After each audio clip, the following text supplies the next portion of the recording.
Shalom, majuah-juah membantah kerina, ngawan di pergulungan GBKP Cengkareng, salam sehat, salam damai sejahtera, salam kemenangan, nandangi bangsa Eda.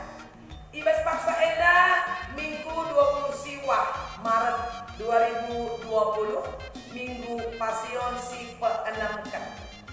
Kupese kata di bata, Ibas 2 Petrus pindu sada ayat sada sesiwa. 2 Petrus pasal 1 ayat 1 sampai 9. Demikian firman Tuhan. Dari Simon Petrus, hamba dan rasul Yesus Kristus, kepada mereka yang bersama-sama dengan kami memperoleh iman oleh karena keadilan Allah dan juru selamat kita Yesus Kristus.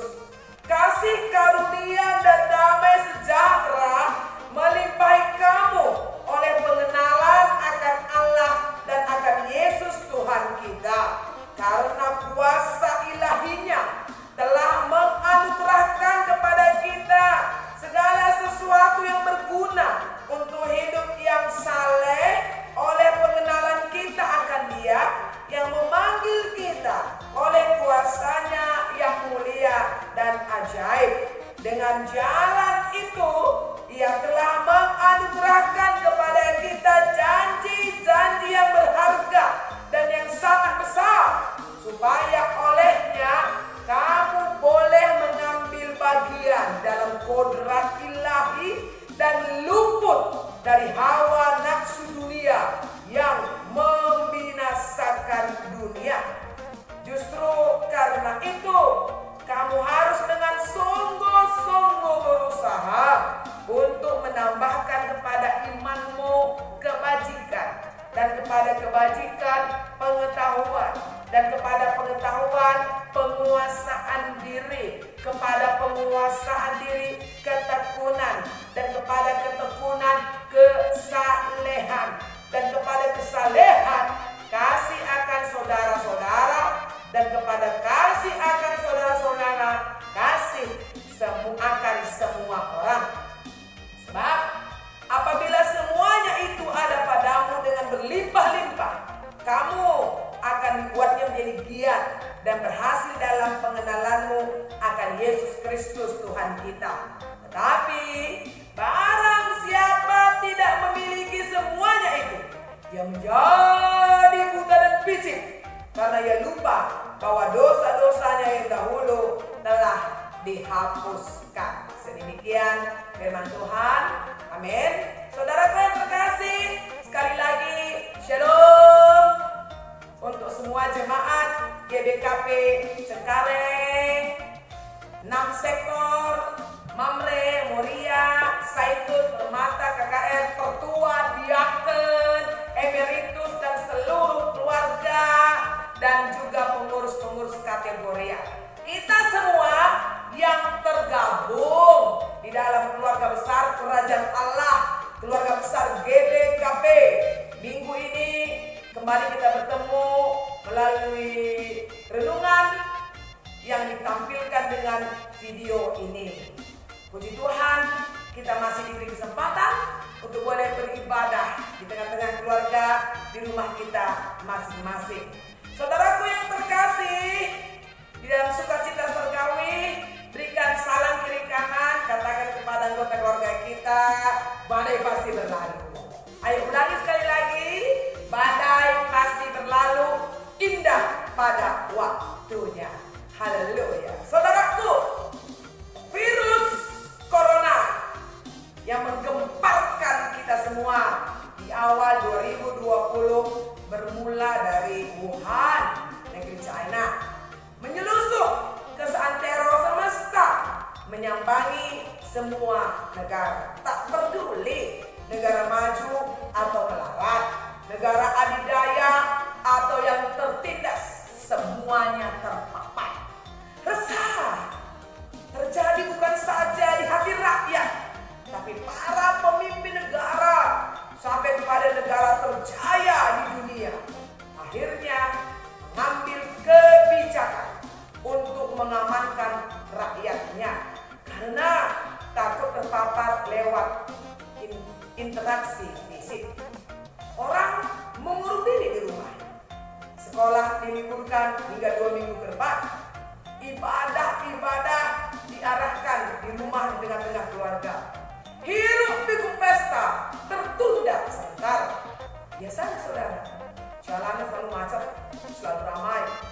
berlomba-lomba kendaraan, tapi tiba-tiba sepertinya raib, tidak mendapatkan diri. Jalannya jadi lengang, sepi, senyap. Menyusul pula informasi semakin banyaknya anak-anak negeri yang terpapar, bahkan menteri pun terkena virus ini, saudaraku. Dan kita juga mendengar ada beberapa orang terenggut nyawanya, digerogoti penyakit yang begitu muncul, lalu mencuat terkenal, menjadi pembicaraan dunia, menjadi berita-berita. Wabah ini menakutkan. Tapi sebagai orang-orang percaya, kita semua yang telah diciptakan oleh Allah, segambar dan serupa dengan Dia, kita ikut mendukung pemerintah, mendukung para ahli yang berusaha untuk mendapatkan vaksinnya, obatnya, supaya teratasi sesegera mungkin virus ini mewabah. Terlebih firman Tuhan pada minggu ini melalui tulisan Rasul Petrus kepada jemaat yang ada di Asia Kecil, menekankan kepada jemaat supaya jemaat itu hidup dalam bertekun, mengejar kesalehan, pengenalan yang benar akan Kristus. Mengapa, saudara? Karena pada masa itu di tengah-tengah kalangan gereja di Asia Kecil ada penyebaran kebusukan dari nabi-nabi palsu, dari guru-guru palsu. Kalau saat ini namanya berita hoax, saudara. Ajaran itu mencoba meruntuhkan kebenaran Injil dan membawa umat kepada hawa nafsu duniawi, yang membinasakan. Hidup kita sedang ditarik kepada keinginan dunia ini. Jika hidup kita terikat dengan dunia ini, sama artinya kita melepaskan diri kita dari ikatan Allah, ikatan surga. Oleh sebab itu, dengan tegas kepada kita diingatkan, seluruh jemaat GWKP Cengkareng, mari saudaraku ingatlah, di ayat 3 berkata bahwa kepada kita telah dianugerahkan kuasa untuk hidup saleh. Kuasa untuk hidup saleh. Hidup saleh itu berarti ada keinginan kita untuk terus mengenal Kristus itu dengan benar. Dan dengan demikian, maka setiap kita juga pasti mengambil bahagian dalam kodrat ilahi. Itu nampak di ayat 4. Kita tentu tahu bahwa setiap kita ini telah diciptakan segambar dan serupa dengan Allah. Dalam Kejadian 1 ayat 27 berkata, maka Allah menciptakan manusia itu menurut gambarnya. Menurut gambar Allah diciptakannya dia laki-laki dan perempuan. Kita diciptakan segambar dengan Allah. Itulah kodrat ilahi dalam diri kita, gambar Allah. Kalau di Mazmur 8 ayat 6 berkata, namun engkau telah membuatnya hampir sama seperti Allah. Hampir sama seperti Allah. Dan engkau memahkotainya dengan kemuliaan dan hormat. Berarti saudara, setiap kita ini punya kuasa, punya kemampuan untuk menolak hawa nafsu dunia ini. Jadi mari dengan mengingat dan mengimani kita ini hidup dalam kodrat ilahi, maka jangan serahkan hidup kita untuk dipakai oleh senjata-senjata kelaliman. Itu ditegaskan Paulus di Roma 6 ayat 13. Jangan kamu menyerahkan anggota tubuhmu kepada dosa untuk dipakai sebagai senjata kelaliman, tetapi serahkanlah dirimu kepada Allah sebagai orang-orang yang dahulu mati, tetapi yang sekarang hidup, dan serahkanlah anggota-anggota tubuhmu kepada Allah untuk menjadi senjata-senjata kebenaran. Saudaraku, mari seluruh jemaat kita terus mengalami pertumbuhan hubungan dengan Kristus. Iman, kebajikan, pengetahuan, penguasaan diri, ketekunan, kesalehan, kasih kepada sesama.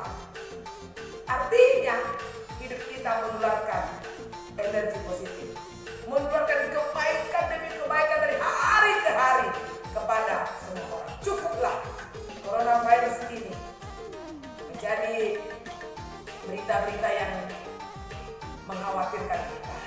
Mulailah mengabarkan kehebatan Allah, kedahsyatan Allah. Mulailah ceritakan bagaimana baiknya Allah menolong kita, memelihara kita. Mari terus wartakan kepada dunia bahwa kemuliaan dan kebaikan Allah itu dihadirkan bagi orang-orang yang tetap hidup di dalam kodrat Allah. Memberkati kita saudara, dan percayalah dengan kita di rumah aja dulu, maka kita diajak menjadi pahlawan-pahlawan yang ikut menyelamatkan bangsa ini. Tuhan memberkati Indonesia, memberkati gereja kita, memberkati keluarga kita, memberkati kita semua. Terpuji Tuhan Yesus. Shalom, salam sehat, salam damai sejahtera, dan tetap semangat. Haleluya. Amin.